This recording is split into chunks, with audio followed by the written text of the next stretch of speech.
Hello friends, Mahanadi சீரியலில் இன்றைக்கான episode வந்து பார்க்க போகிறோம். இதில் வந்து என்ன நடக்குதுன்னு பார்த்தீங்கன்னா, மகாநதி சீரியலில் நெக்ஸ்ட்டு ப்ரோமோவில் வந்து நம்ம விஜய்க்கு வந்து காவேரி வீட்டில் இல்லைன்ற விஷயம் வந்து தாத்தா மூலமாக தான் வந்து தெரிய வருது. அவர் என்ன நினைக்கிறாருன்னா, காவேரி வந்து அவங்க அம்மா வீட்டுக்கு தான் போயிருப்பாங்க அப்படின்னு சொல்லிட்டு நினைக்கிறாங்க. ஆனால் தாத்தா வந்து தாத்தா கிட்ட வந்து சொல்கிறாங்க. தாத்தா கிட்ட என்ன சொல்கிறாங்க, நான் லெட்டர் எழுதி வச்சுட்டு வந்திருக்கேன் தாத்தா, நான் லெட்டர் எழுதி வச்சுட்டு வந்தேன், அவள் அதை பார்த்து படித்ததுமே கூலாயிருப்பா அப்படின்னு சொல்லிட்டு விஜய் வந்து தாத்தா கிட்ட வந்து ரொம்பவுமே இதுவாக சொல்கிறாரு. அவளுக்கு இருந்த ஏதாவது சந்தேகம் இருந்தால் கூட அது வந்து குறைஞ்சிருக்கும் தாத்தா கண்டிப்பாக அப்படின்னு சொல்லிட்டு சொல்கிறாங்க. இதான் வந்து ஃபஸ்ட்டு நடந்துகிட்ருக்கு. ஆனால் அந்த லெட்டரை வந்து காவேரி வந்து படிக்கவே இல்லை. அதை படிக்கிறதுக்கு முன்னாடியே வந்து ராகினி வந்து அந்த லெட்டரை வந்து கிழித்து குப்பை தொட்டியில் போட்டுடுறாங்க.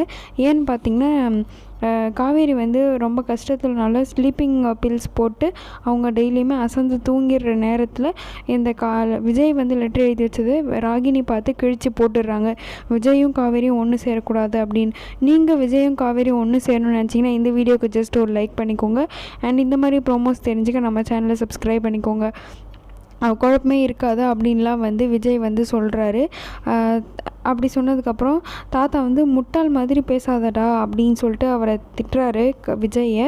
வீட்டில் அவள் இல்லை, அவளோட திங்ஸ் எதுவுமே இல்லை, ஃபோன் பண்ணால் சுவிட்ச் ஆஃபில் இருக்குது, அவங்க அம்மா வீட்டுக்கு அவள் போகலை, நான் நல்லா செக் பண்ணிவிட்டு கன்ஃபார்ம் பண்ணிவிட்டு தான் சொல்கிறேன், அவள் காணோன்ற விஷயம் வந்து அவங்க வீட்டில் நான் இன்னும் சொல்லலை, அவங்க வீட்டில் சொன்னால் வந்து பதறி போயிடுவாங்க, ஸோ நான் அவங்க வீட்டில் சொல்லலை, அதனால தான் அவள் வந்து உங்ககிட்ட சொல்லிட்டு போயிருக்காளான்னு நான் வந்து கேட்குறேன், நீ அதை மட்டும் சொல்லு அப்படின்னு சொல்லிட்டு தாத்தா வந்து விஜய் கிட்ட வந்து கேட்குறாரு. விஜய் வந்து இல்லை தாத்தா என்கிட்ட எதுவுமே சொல்லலையே அப்படின்னு சொல்லிட்டு அவருடைய வாய்ஸ் வந்து ரொம்பவுமே வந்து டல் ஆகிடுது, விஜயோட வாய்ஸு.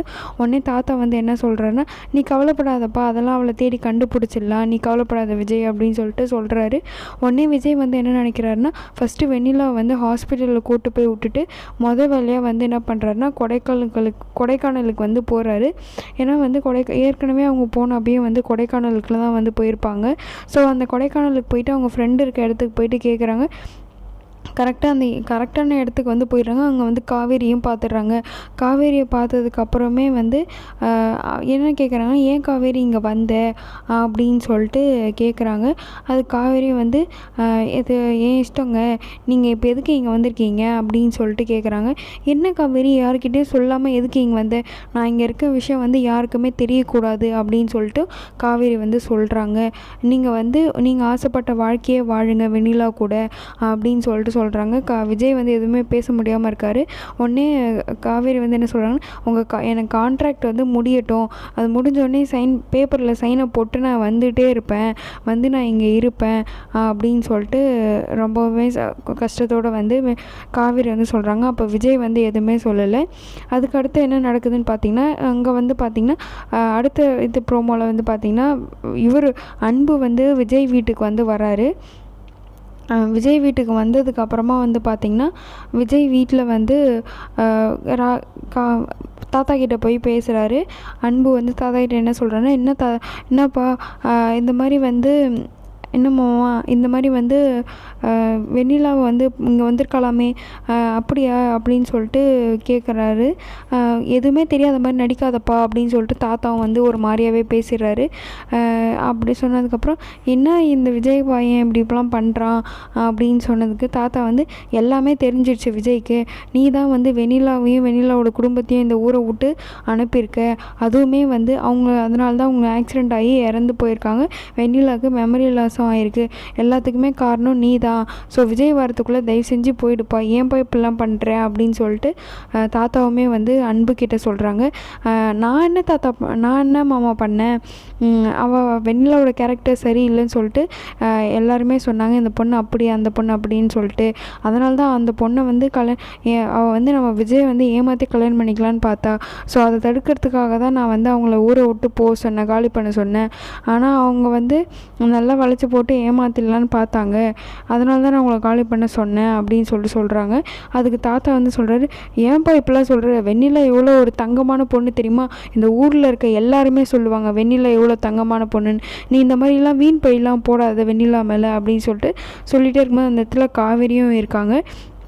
காவேரி இருக்கும்போது வந்து பார்த்திங்கன்னா காவேரி வந்து என்னம்மா நீங்கள் தான் இருக்கியா, நீ போக வேண்டிய நேரம் இன்னும் திங்ஸ் எல்லாம் பேக் பண்ணிட்டு போகலையா உங்கள் வீட்டுக்கு, நீ வேணா அந்த வீட்டுக்கு போய் வாடகையே கூட தர தேவையில்லம்மா, நீங்கள் மன ஃப்ரீயாகவே இருங்க, தயவு செஞ்சு இந்த வீட்டை விட்டு போயிடுங்க அப்படின்னு சொல்லிட்டு இந்த வீட்டை விட்டு போயிடுங்க அப்படின்னு சொல்லிட்டு சொல்கிறாங்க.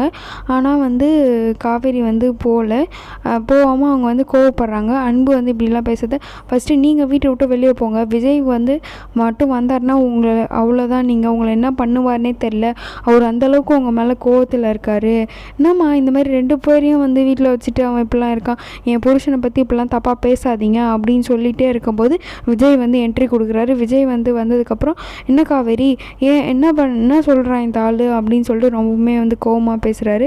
உடனே வந்து நீ யார் என் வீட்டுக்கு வந்து இந்த மாதிரிலாம் பேசுறதுக்கு, என் பொண்டாட்டியை அப்படின்னு சொல்லிட்டு ரொம்பவுமே வந்து உரிமையாக வந்து சொல்கிறாரு. உடனே வந்து உன்னை பேசுனாங்களா காவேரி, நீ எனக்கு சொல்ல வேண்டியதானே, நீ ஏன் அந்த இடத்துல அமைதியாக இருக்க, நான் அப்படிப்பட்டவன் இல்லை அப்படின்னு சொல்லிட்டு சொல்ல வேண்டியதானே அப்படின்னு சொன்னோடனே காவேரி வந்து அழுதுகிட்டே வந்து ஹக் பண்ணிக்கிறாங்க விஜயை. உடனே வந்து பார்த்திங்கன்னா, நீ வந்து உன்னை யார் இங்கெல்லாம் வர சொன்னா, நீ தான் வந்து எல்லாத்துக்கும் காரணம், வெண்ணிலாவோட மெமரி லாஸ்க்கும் நீ தான் காரணம் அப்படின்னு சொல்லிட்டு சொல்கிறாங்க. உடனே காவேரி வந்து பார்த்திங்கன்னா அவர் வந்து ஹக் பண்ணிட்டு விஜய் வந்து கேட்குறாரு காவேரிக்கிட்ட, நீ என்னை நம்பலையா காவேரி, நீ என்னை சந்தேகப்படுறியா அப்படின்னு சொல்லிட்டு கேட்குறாங்க. ஒருவேளை நான் எழுதி வச்சிருந்த லெட்டரெல்லாம் நீ படிச்சிருந்தா என் மேலே இருந்த உனக்கு குழப்பம் எல்லாமே வந்து தீர்ந்து போயிருக்கும்னு நான் நினைக்கிறேன். ஆனால் நீ அதை படிக்கலையா? இல்லைங்க, நான் அதை படிக்கலை, லெட்டராக எங்கே வச்சிங்க அப்படின்னு கேட்கவே உடனே போய் விஜய் வந்து அந்த லெட்டர் வச்ச இடத்துல போய் பார்க்குறாரு. அங்கே இல்லை, அங்கே ஒரு டஸ்ட்பின் இருக்குது, அந்த டஸ்ட்பின் கிட்டே போய் பார்க்குறாரு. அந்த டஸ்ட்பினில் தான் கிழிச்சு போட்டிருக்காங்க ராகினி அந்த லெட்டரை. உடனே விஜய் பார்த்துட்டு இந்த ராகினி இல்லைன்னா வந்து அஜய் தான் கிழிச்சு போட்டிருப்பான், நம்ம 2 பேரும் ஒன்று சேரக்கூடாதுன்றதுக்காக தான் இந்த மாதிரி கீழ்த்தரமான வேலையெல்லாம் வந்து பார்த்துருப்பாங்க, இவங்களுக்கு தான் இந்த மாதிரி புத்திலாம் இருக்கும் அப்படின்னு சொல்லிட்டு விஜய் வந்து சொல்கிறாரு. அதுக்கப்புறம் வந்து பார்த்திங்கன்னா, நீ என்கிட்ட கேட்க வேண்டியதானே காவேரி, நீ ஏன்டி இப்படிலாம் பண்ணுற, நீ வெண்ணிலா எவ்வளோ தான் வந்தாலும் நீ தான் என்னுடைய உயிர் எல்லாமே அப்படின்னு சொல்லிட்டு, இனிமேல் எத்தனை ஜென்மம் எடுத்தாலும் 1 வருஷம் இல்லை 100 வருஷம் ஆனாலும் நான் உன் கூட தான் வாழ்வேன், வெண்ணிலா வந்து இப்படி ஒரு நிலைமையை இருந்து அவளை மாற்றி ரெக்கவர் பண்ணி அவளை ட்ரீட்மெண்ட் பண்ணி அவளுக்கு ஒரு நல்ல லைஃப் அமைச்சு தரணும் அதை அப்படின்னு சொல்கிறாங்க.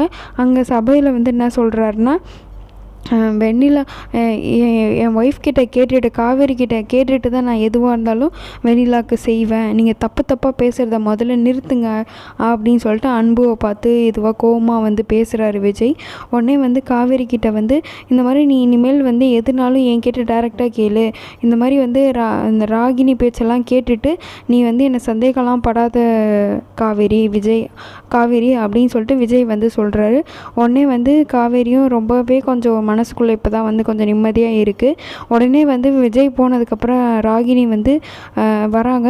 பார்த்தியா அவர் வந்து ட்ரீட்மெண்ட் பண்ணுவார், வெண்ணிலாவுக்கு ட்ரீட்மெண்ட் பண்ணதுக்கப்புறம் ட்ரீட்மெண்ட் முடிஞ்சு மெமரி லாஸ் வந்து வெண்ணிலாவுக்கு சரியாக போனதுக்கப்புறம் அவர் வெண்ணிலா கூடவே வந்து வாழ போயிடுவார், அவ்வளோதான் அவங்க வேலை முடிஞ்சிச்சு, நீ கிளம்ப வேண்டியதான்னு சொல்லிட்டு மறுபடியும் அவங்க வேலையை வந்து காட்ட ஆரம்பிக்கிறாங்க ராகினி வந்து விஜயும் காவேரியும் ஒன்று சேரணும்னு நினச்சிங்கன்னா இந்த வீடியோக்கு ஜஸ்ட் லைக் பண்ணுங்கள்.